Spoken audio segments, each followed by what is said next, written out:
Because the only person that is benefiting from these increases in fuel are people like the Prime Minister himself, with no relief for the Belizean people, no solution for the Belizean people, while oil prices continue to rapidly decline all around the world. Only in Belize. Hard out, yeah.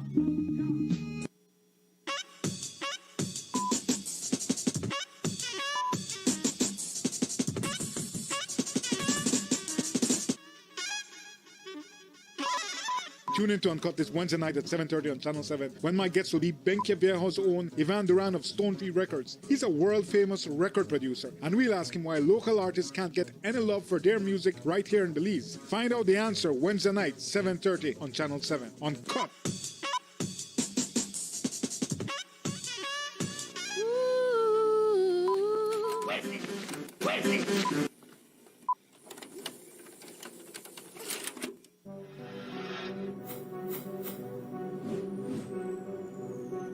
Belize, you're watching the Nation Station, Channel 7.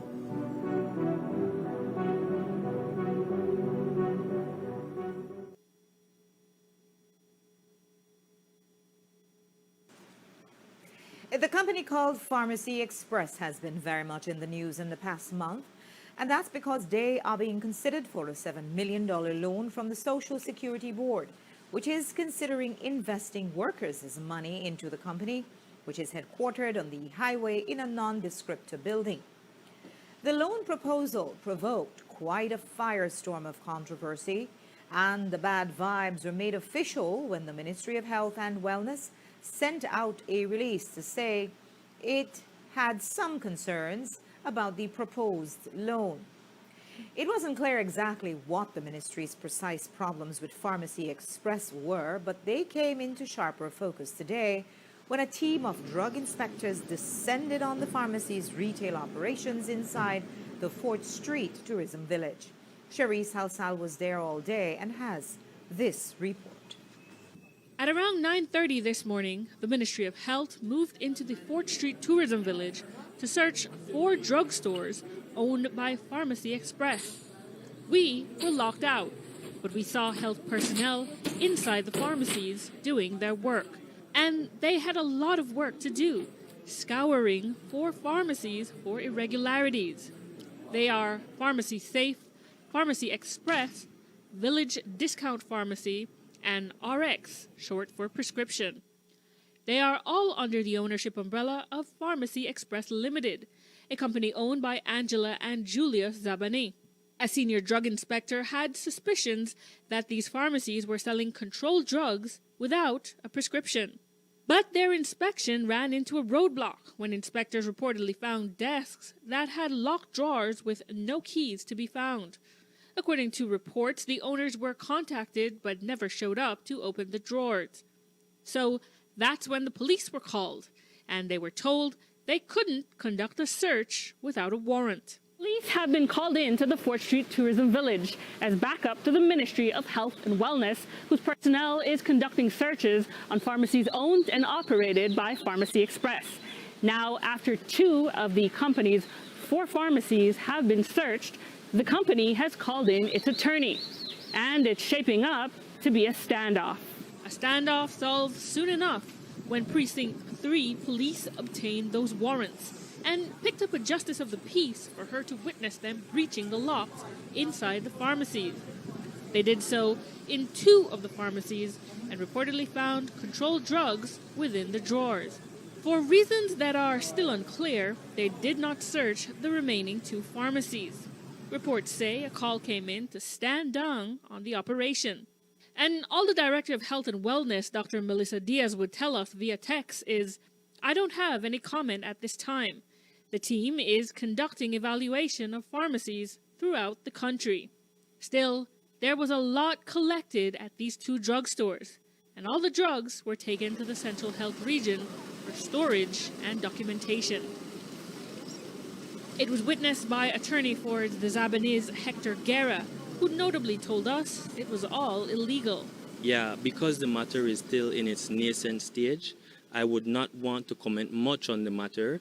I will just confine myself to saying that what has happened today was unlawful and excessive, and that's as much as I can say at the moment. But the Ministry of Health believes it is within their lawful authority to confiscate controlled drugs, especially in a case like this, where reports say there was no licensed pharmacist at the location. We asked the lead attorney for the Zabanese, Godfrey Smith, for comment, and he would only say that, quote, the police are unlawfully on the premises of Julius Zabani, preventing his managers from closing in compliance with a closure order from the Ministry of Health. They want to search but have no warrant. This is illegal. The police are also refusing to allow workers to leave the stores. The government of Belize can expect a lawsuit. Charisse Halsall, 7 News. And while there may be legal action over what was confiscated from the first two pharmacies, as you saw, the search was abandoned before authorities could get to the second two pharmacies, again, reportedly on a directive from above. Some time ago, a statement from Pharmacy Express quoted in the Amandala defended the company against backlash over the proposed Social Security loan. At the time, the company said of its business model, quote, our business caters strictly to foreign clientele who arrive on cruise ships. Noteworthy is that our products have never and will never be distributed in the local market, noted the company in its statement. Last Friday, the irrepressible and often in trouble tour operator Yanni Rosado had one of his classic press conferences. This time it was to complain about the police confiscating his brand new SUV. The cops took it, claiming it was stolen in the U.S., but Rosado wanted proof because he says all the Belizean paperwork on the vehicle is legit and had to go through Customs Department screening. Indeed, it's a mystery and one we've assiduously been trying to get to the bottom of, and so he came across a most interesting wrinkle along the way. One of the persons who had an apparent interest in importing the vehicle into the country is an elected PUP area representative. Jules Vasquez has the details. The picture on the 2021 Volkswagen Atlas's history is becoming clearer. Reliable reports tell us that the luxury SUV was stolen in the U.S. state of Illinois in October of 2021. But after a shaded dealer kept it hidden for months in the U.S., he or she then somehow got a new title for it, also in the U.S. And the car dealer brought it to Belize in February of 2022. As per procedure, Customs sent the VIN number to the Police Joint Intelligence Coordination Center in Belmopan for approval, and it was cleared. No record that it was stolen came up, paving the way for it to be cleared from Customs. And that's when the name of the PUP's rep for Belize Rural North, Marcone Leal, appears. The Customs appraisal form clearly says at the top, Honorable Leal. We are told that the standard procedure is that an elected official's interest in a vehicle is declared at the outset so that the Customs Department can give special consideration, that is to exercise leniency on the customs assessment, thus depriving the government of revenue for the representative's commercial or political advantage. In this case, it paved the way for the importer Victor Arana to pay only $7,200 in duty, and a total of less than $12,000 in duty and taxes for this high-end SUV. It was cleared and got a clean and legit certificate of registration. But now the record of it being stolen has come up, and the man who bought it in a private legal transfer wants to know where the information chain broke down. My vehicle is not stolen. How a stolen vehicle are coming in this era of time when America and Belize have everything is data. Everything is data. How will a nice vehicle like that will be cross the border of Houston? I don't even know what that name, but America and Mexico, they came all the way to Mexico. They reached at the border of Chetumal. They crossed the border. They came in here. They come and licensed and it was licensed insurance when I bought it, and it was crushed. Crushed, brought from it says crushed. They were about to fix it. So don't tell me about, I knew it was a sweet, it was a too good to be true deal. That not fit the criteria I'm talking about. Rosado, who says he paid $65,000 for the vehicle, now claims he was let down by a broken system. My country, my traffic department, my government have let me down by not protecting my rights, protecting my vehicle that I bought here, and I got the transfer from the traffic department. We did reach out via text to Belize Rural North's Marconi Leal for comment on his involvement with the importation of the vehicle.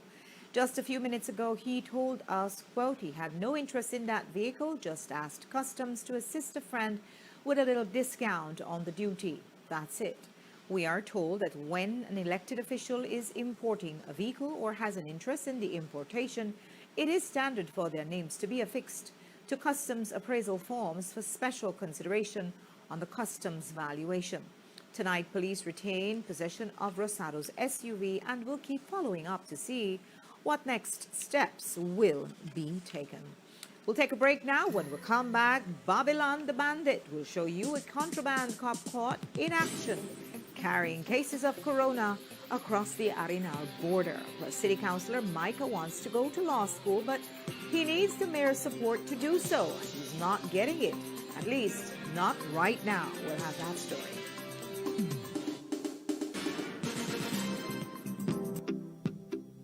Thank you for supporting us throughout our journey over the years. Thank you for helping us to expand and improve our products and services.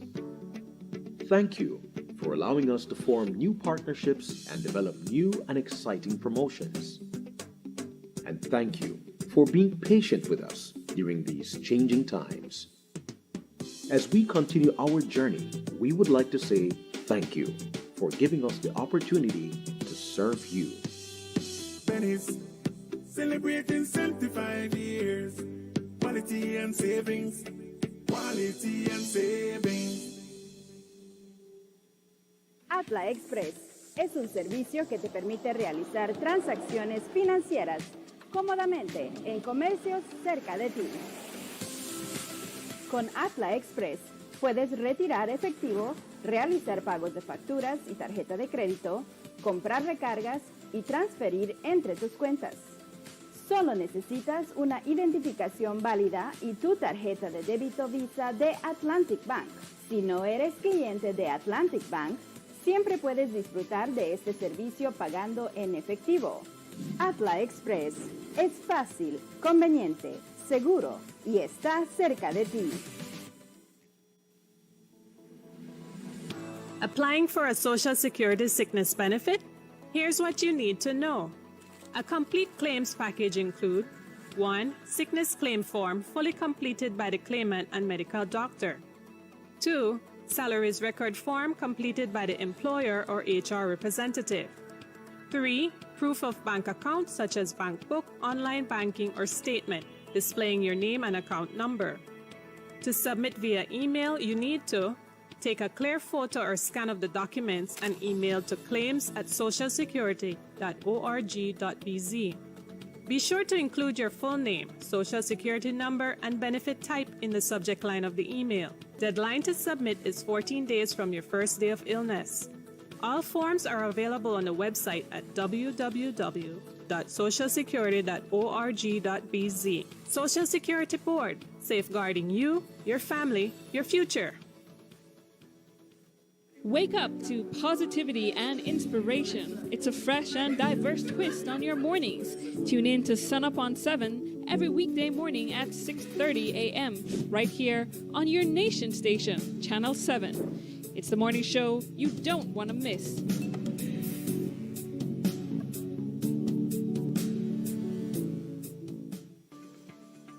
¿Sabías que Hospital Galenia modificó los protocolos de seguridad y prevención de salud ante la pandemia de COVID-19 para evitar contagios?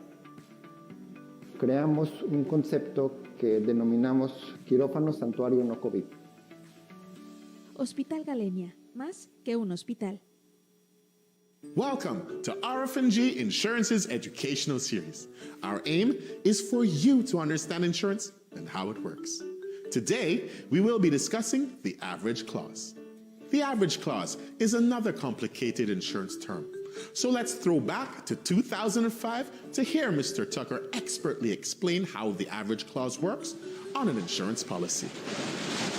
If a hurricane comes, guess who can make sure we pay 100% of your claim? You can. Let's say your house is worth $100,000, but you decide to insure only half its value, $50,000, then bam, hurricane comes. The house is heavily damaged. Repairs will cost around $50,000. Not to worry, you say. I'm insured for that amount, so that's what I'll get back from my insurance. Not so. As any insurance company will tell you, you only insured your house for half its value, so you'll receive only half the cost of repairs. Thanks for joining us. Be sure to join us for our next installment, where we will be discussing coverage on public and private roads.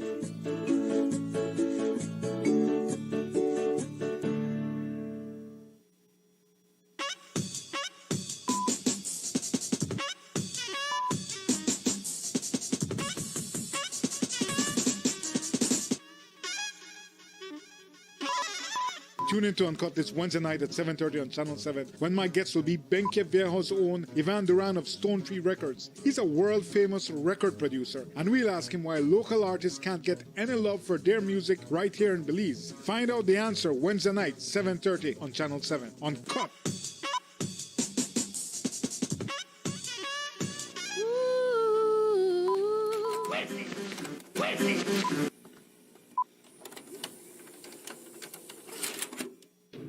Belize, you're watching the Nation Station, Channel 7.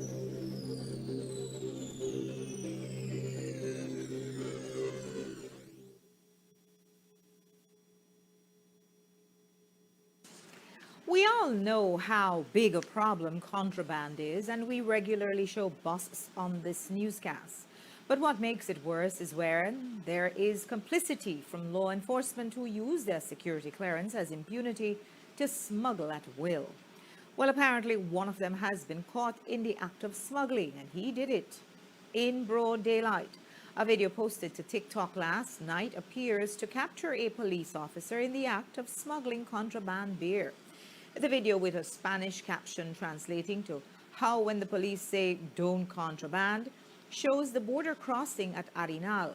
A man in a camouflage uniform and boots, the same types worn by the Special Patrol Unit, is seen lugging cases of beer up a path in the village, which famously spans the Belize-Guatemala border in the Cayo district. We sent the low-resolution video to the Commissioner of Police along with a frame-by-frame breakdown of the image so he could identify the cop that's allegedly pictured. Here's what he told us about it in a voice note.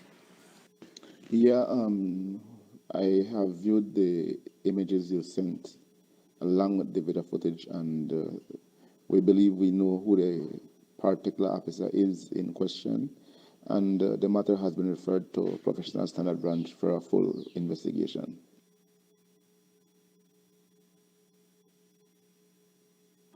We'll keep following up on the case to see what police eventually confirm. As for the cases, well, many people on Facebook wanted to know which precinct is having the Corona sale. Belize City Councillor Micah Gooding, the self-professed rebel forever, is back in the news this week, and that's after it became widely known that he is seeking a leave of absence from the City Council to pursue his studies abroad at law school. Reports say that after he ran into difficulties at the council, he got a government scholarship to study law for 3 years in Barbados. But he needs the support of his fellow city councillors to go on paid study leave. According to the Belize City Council Act, the mayor may, with the concurrence of 4 other members, grant leave of absence to any member for a period not exceeding 6 months. Well, that's what Gooding is asking, and he has agreed to relinquish all his portfolios during this time. He has offered, where his schedule as law student permits, to attend city council meetings virtually during the period of his leave. Finally, he is asking that the council grants him leave with pay so that his allowance is not cut off. In the first instance, Gooding is requesting leave from September 1st, 2022 to December 15th, 2022, to attend his first semester of law school. We have also seen an email which Micah sent to his colleagues at the council, in which he claims that he has been accepted to the Mona campus of the Universities of the West Indies in Jamaica, UWI's Cave Hill campus in Barbados, and the University of Guyana. In that same email, he makes the sales pitch saying, quote, "I would truly be delighted if you would kindly approve the motion for my study leave. Through this medium, I humbly seek your kind approval, as it is the respectable and honorable thing to do before I book my flight." End quote. But only the mayor can move this motion, but he and Councillor Micah have beef. And our newsroom understands that's why Gooding has decided to approach his fellow city councillors directly instead. So this afternoon, when we caught up with Mayor Bernard Wagner at another event, we asked about the request for a leave of absence with pay. Here's what the mayor had to say. We wish the councillor well as he tries to pursue education. We support anyone who wants to pursue education. In respect to the request for leave, there are several different leaves you would ask for. You could ask for leave without pay, you could ask for leave with pay. But the process is that you would write into the mayor, obviously. The councillor chose to write to the secretary of the caucus, and so the secretary did put together his motion, and we sent it via our WhatsApp group, and therefore he requires by law that the mayor, I can only give him leave based on the law if I get the concurrence of four councillors. To date, I don't think he has been able to achieve that objective. So what happens then with his requests? He still has to serve the Belize City people who elected him. That term is not over. Well, that's the councillor prerogative. I can't speak for him. All I know that the people are our bosses. The residents are our bosses, and any decision you make, the citizenry or the residents will when you go to the polls, will make that determination based on your actions during the past year. I believe we have about 18 months remaining on our term. By law, if we would grant leave, it would be on a 6 months segment, and so you would be looking at 3 consecutive rolling out of that 6 months window for him to exercise that leave. So all I would say is that it's up to the councillors. For me to move, I need the concurrence of four councillors. Again, in respect to leave with pay, leave without pay, we have never addressed that issue as yet. All I'm told is that the councillor is requesting that he be relieved of his portfolios during that time. Sorry, but you do bring up the impracticality of a 6 months leave, though, because that's 1 semester, and as far as I'm aware, law school studies isn't finished in 1 semester. You have at least 6, sometimes 8. Yeah, again, but this is not something new. We have had councillors before in past administration have been given leave without the knowledge of the people. This time around, the people knows about it, and at the end of the day, it will be the people who will decide whether down the road, if that decision, if we agree with that decision or we did not agree with that decision. Are you concerned or fearful that this matter could have negative impact on your campaign for re-election? I don't know if you're pursuing, but I'm asking you. When that time comes, we'll deal with that, Daniel, but we continue to work. We also asked the mayor about reports that the council is outsourcing some of the work that its paint shop should be responsible for. The paint shop is the works department within the council that maintains the paint jobs for speed bumps, street markings, traffic signs, and other similar jobs for the city. The person who the city council will engage on a contractual basis for these works is Rennie Castillo. He's a man in this picture holding the liquor bottle beside Mayor Bernard. He's reportedly the mayor's close friend, so we asked about that business arrangement. Here's how he answered those questions.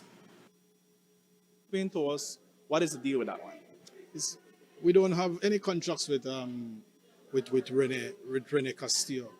What we do have is a issue with the efficiency of our paint shop. School is back, will be back. We want to ensure that we have the walkways, the curbs painted for our children, because safety of our children is very important. We have a 2-week to 3 weeks window to get those jobs done. And so we are looking at how we could engage outside personnel to really facilitate that painting job, which again, when you look at the cost, is very, it is insignificant based on the amount of work we'll be doing. It's essentially just the school hot zones, which again, the cost is insignificant. But sir, at the end of the day, shouldn't that cost be absorbed in-house with the paint shop department? Our paint shop will do some work. They will be doing their work, but the amount of work will not be able to be completed within the 3 weeks window. What are your views? It's essentially a gap filling. Yeah. What are your views for any city residents who objects to that business arrangement? Listen, man, a small paint job, we don't make no, how you bring up our issue in respect to our paint job. It's the safety of our children.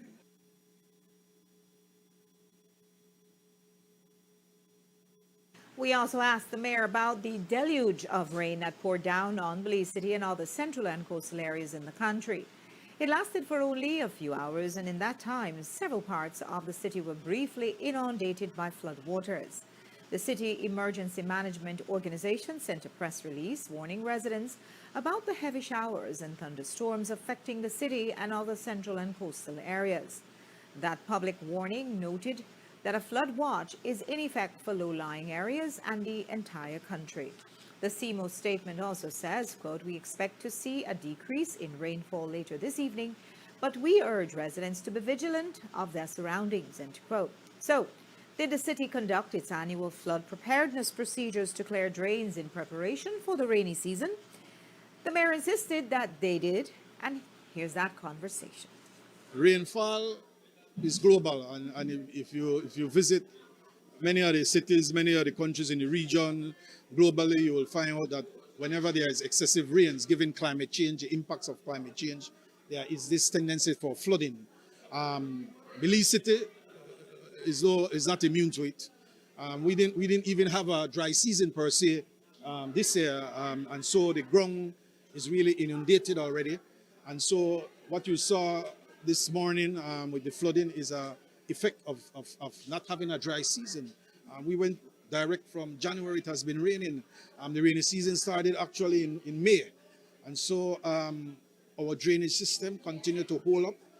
I believe that once you see the rain subside, you see the water run off quickly. So obviously there is more work to be done. We'll be working along in the Gungulung area with that canal. We are supposed to dredge the canal, but we have just not been able to get the long dry season or some break in the weather patterns and the rain patterns so as to get to those works. So if there are citizens who take the view that improper addressing of drainage contributed to this, would you dissuade them from that opinion? Of course. Our drains are cleared, our drains are shaped. Prior to the hurricane season, we have a very robust city emergency management team that we consult with on a regular basis. Prior to the season, we would normally shape all those drains, dig them out, get them connected from the drains into the canals and from the canals to the rivers and from the river into the sea. So that area we are working on. Clearly, there are some areas that require constant reshaping, and so we are up to it. And that flooding is not only in Belize City, which thanks to a low tide did indeed run off quickly in most but not all areas. In the village of Silkgrass, the heavy rains caused something akin to a localized flash flood, inundating the community and putting some areas underwater.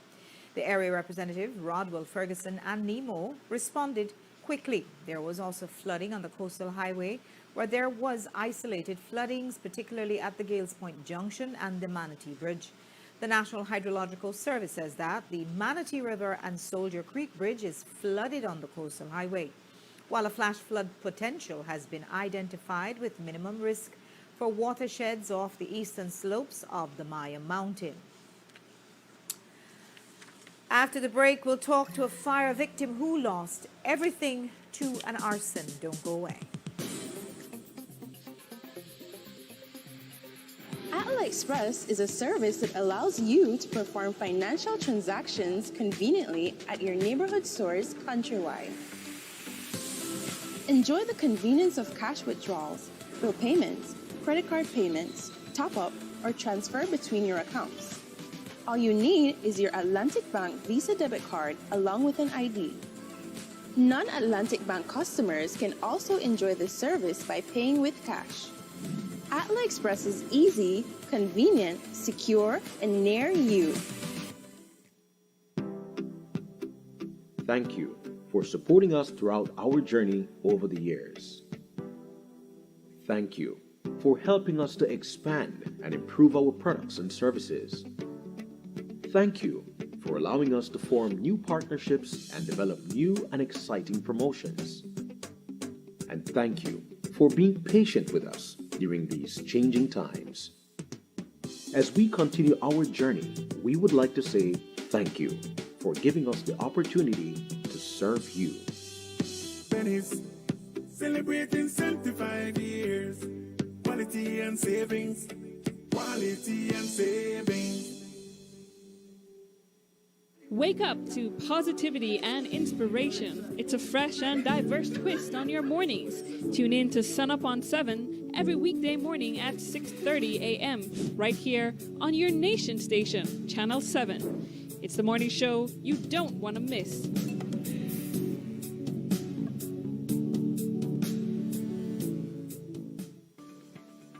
¿Sabías que Hospital Galenia modificó los protocolos de seguridad y prevención de salud ante la pandemia de COVID-19 para evitar contagios? Creamos un concepto que denominamos quirófano santuario no COVID. Hospital Galenia, más que un hospital.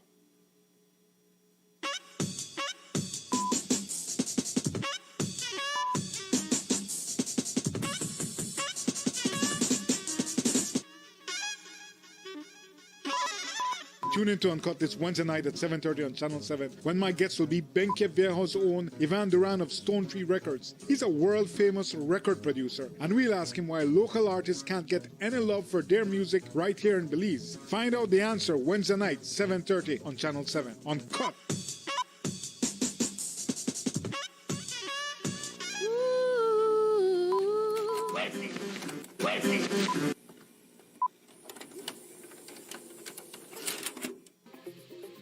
This newscast is brought to you by Cellular World, your authorized Samsung distributor.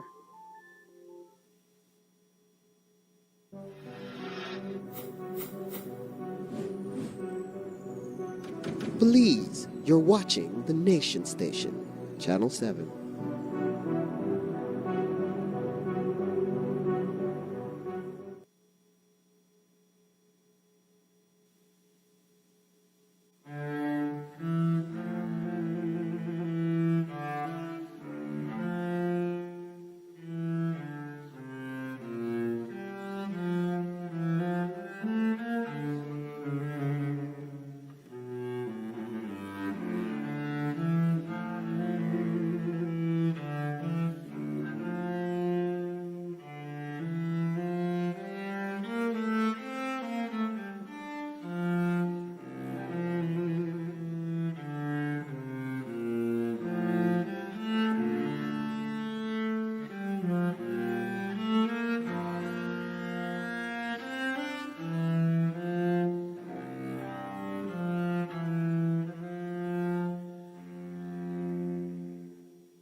form a strong bond with your family. Always remember, they may not be in the same place. Make the time you spend together fun and memorable.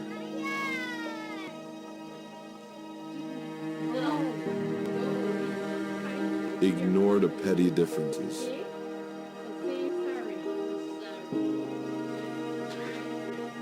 Love them while you still can. Life can be short.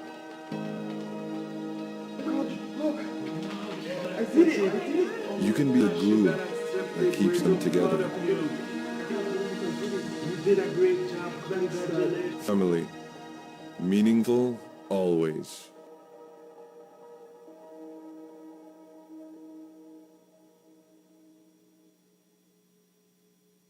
It's been a while, but the kids' eggs are back this summer. Now in every supermarket near you, available while supplies last. For an affordable price, get 16 eggs and 2 absolutely free. What an amazing offer. When you buy these eggs, you continue to support the leadership training and summer camps happening this summer. Thank you to Country Foods for this partnership that helps us all be a part of Belize changing Belize. Get them today. BCE. Belize changing Belize.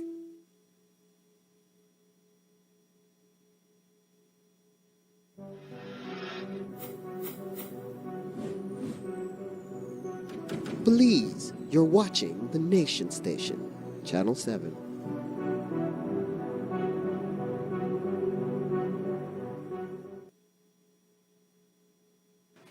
"66-year-old Marie Lamotte is homeless tonight after her Ladyville home was allegedly set on fire by her ex-boyfriend. It's a fire in which Marie lost everything, just managing to escape with the clothes on her back. Tonight she finds herself relying on the kindness of neighbors. Her daughter Gabriella says that they are putting their faith in God and hoping that some good fortune can come their way after this tragedy. I wasn't there when it happened, no? But my mom had a great loss, no? Everybody lose everything.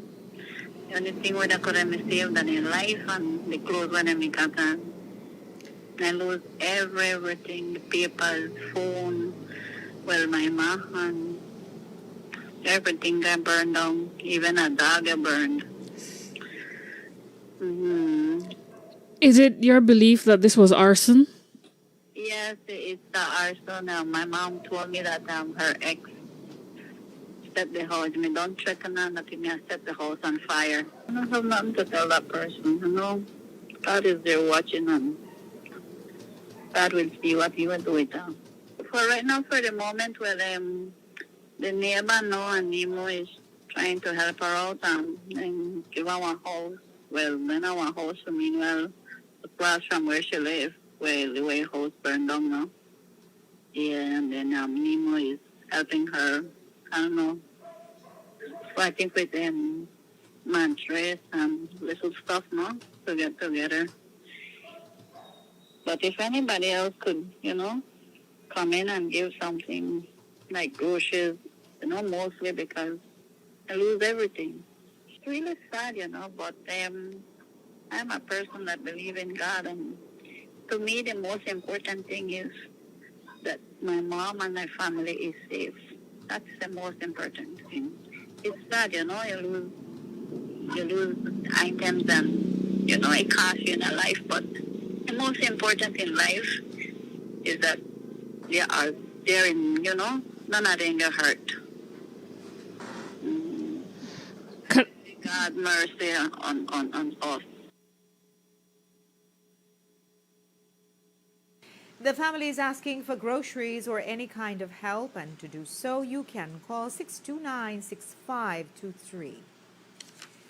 16-year-old Jarlette Lockwood has been missing for 3 weeks, and that's after she disappeared from her aunt's house in the Martins area. Now, Jarlette's mom is speaking out to ask that the teenager come home, or to at least let her family know that she's safe. Tonight, that mother is calling out the man she believes should be brought in for questioning as to Jarlette's whereabouts. She claims that he was in a sexual relationship with the teenager and that he had threatened her and physically abused her on at least one occasion. Here is that mother's cry for help. I live on Penn Road Extension. And that's where Jarlette was living? No, ma'am. She was staying with my niece. Where? Martins.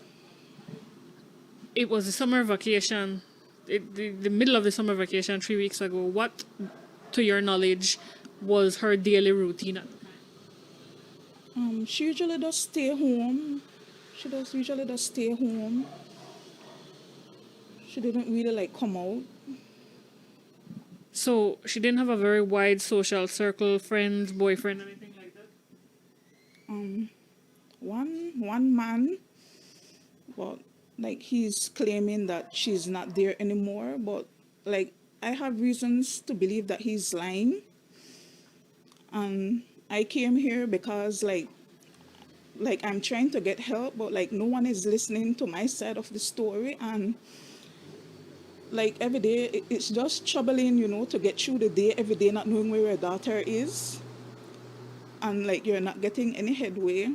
The last time I saw my daughter, like she showed me bruises that she said this individual did to her. Like it's like a big, like it's very,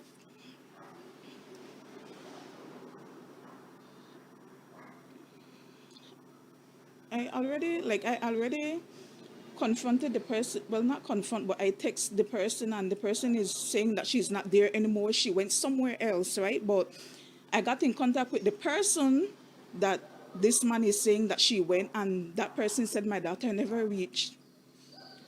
Is it your intention to make any formal reports against this person, try and get the police involved in any way? Miss, I've been to the police station so many times, and all they are saying is like they're going with what he's saying. Like they don't want to hear my part. They don't want to see the messages I have where this man, like he's threatened my daughter like so many times, and my daughter told me that she's afraid. That's why she keeps going back, because he threatened her if she doesn't come back. You know, like he makes threats to her, and like she does tell me like she's afraid. You know, like she does tell me she's afraid. But I am not here like to judge anyone or like point any fingers, but I'm at a point where I don't know where my daughter is, and someone knows, and I think this individual knows where my daughter is. Well, if she can hear me, I just want to let her know that she don't have to be afraid. She can come home. My door is always open, and she don't have to be afraid to come home. The last time I saw my daughter, I know she was begging me for help, and I'm sorry that I couldn't help her. I'm sorry that I couldn't help her. What if she's saying this? I just want her to know that she can come home, because I love her, I miss her. Her entire family misses her, her siblings, her father, her aunts, her cousins. Even if she doesn't want to come home, at least like reach out to me, let me know that she's okay. That's all I ask. I just want to know if she's okay. If you or someone you know has any information about the whereabouts of Jarlette Lockwood, you are asked to call 922 or use the P3 app to report the information. The UDP continues to be divided, and from all outward appearances, it's only getting worse. And this comes after the elected representative Shine Barrow, Patrick Faber, and Tracy Tega-Panton sat with the church leader to try and iron out their differences. Since then, the overt, covert, and subversive attacks have continued to escalate, and there was an eruption of hostility on Facebook last night with threats and insults being hurled across the social platform. Most of the uproar has been about the alleged unconstitutional appointment of regional leader. That has prompted the UDP's only elected mayor, Earl Trapp, to write to the party chairman, Mike Perifete, today, citing, quote, the worrying instability in our party. We spoke to him about it today via Zoom. Are you genuinely asking your party leader to hear your cry, or is it that you're trying to create more pressure on him to try and force him out? No, first of all, no. I want to make it abundantly clear. I respect the Honorable Shane Barrow as the leader of the opposition, the leader of the United Democratic Party. All we want is for impartiality as it pertains to the party's constitution. Let us follow the constitution and we cannot go wrong. What I want to see Tracy Panton being reinstalled as the leader for Belize City there. I want to see the convention take place in all the 31 constituencies. Thereafter, then we can go ahead and elect a regional leader for the 4 regions. In my humble opinion, it's basically it will be, we just will continue to be the weakest opposition ever, and then we will not be able to fill our obligation as a strong opposition that is there, basically as a strong oversight body. It is so sad that we had that strong leadership prior to this last general election, and right after that, it's like from a score 10 to a score 1. We're like nothing right now. In your letter, you refer to worrying instability of the UDP. Do you feel that the UDP is at a critical tipping point, that it could tip into oblivion, or the party could splinter? The way we are going at this point, and with a conversation I had with an individual this morning, it seems to me that yes, we can get to that point. If we cannot mature and understand that we will not always get our way, someone has to give up something for something. If we cannot understand that, then we are nowhere close to getting our party together. We are basically dead, like what you just mentioned. We are dead. We'll keep following the drumbeats of dissent in the UDP. For the past month, 150 children from Belize City participated in a summer program organized by the City Council and its partners from the central government and the private sector. It's called the Youth Innovation Incubator Summer Program. The purpose of the summer activities was to provide the participants with a safe environment for learning topics such as financial literacy, leadership skills, and music at no cost to their parents. Of course, they also had their fair share of physical activities such as swimming and sports to break up the monotony in the summer program. The participants were acknowledged today in a certificate ceremony and wrap-up exercise. The press was invited and 7 News stopped by to find out more about the summer program's agenda from the organizers. Normally, summer programs would just have that sporting component, but we wanted it to be a broad-based type of summer where you not only have the sporting component, but you have the self-development process as well. You have music, you have swimming, you have being able to self-development, all of that type of areas we were looking at. And so when we did this program here, it was to engage over 150 kids in our community throughout that 4-week period. It also had a component where we engaged 10 high school students to help us along with our summer work program. They made a small stipend, obviously, but they helped us in rehabilitating and maintaining the DigiPark. We did some painting of the sidewalks, of the benches, of the play areas, the stage, and that sort of stuff. But clearly, from the outcome today, we can clearly see that we made an impact with our youths. Crime is rampant in our city. We at the city level has to do our part. We are not responsible for crime or mandated to deal with crime, but through programs such as these, we are able to be interactive in the process. How did you all get them to become more comfortable with some of the requests you were making, which were most likely getting them out of their comfort zone? Well, you know, the key to everything is making yourself vulnerable. So for us to get them to open and be very free with us is making ourselves very vulnerable. So what we did, like the first couple of days, we showed our weaknesses, our flaws, our insecurities, everything that makes someone feel very comfortable around you. And we did the same thing with them. We had many activities, like on a shot paper, we had them write out their insecurities, and we made them know that that room, what happens in there and what is said in there stays in there. So we make it a very safe place for them. Like what I witnessed basically is like they have grown into such responsible people. Like from the first day to the last day, you see a big difference. Some, like the first day we gave them their book, and the end of the first day there were books everywhere. And we reminding them that, guys, you need to keep this book because this book will take you out through the 4 weeks. And like by the second to the third day, there were less stuff, and you can see that they're grown into such responsible young individuals. Police say that they received a disturbing report yesterday from a fisherman from Placencia. That man claims that he was robbed at gunpoint of his fishing gear. He also asserts that the assailant warned him not to make any police complaint or else, quote, fisherman was start dead, end quote.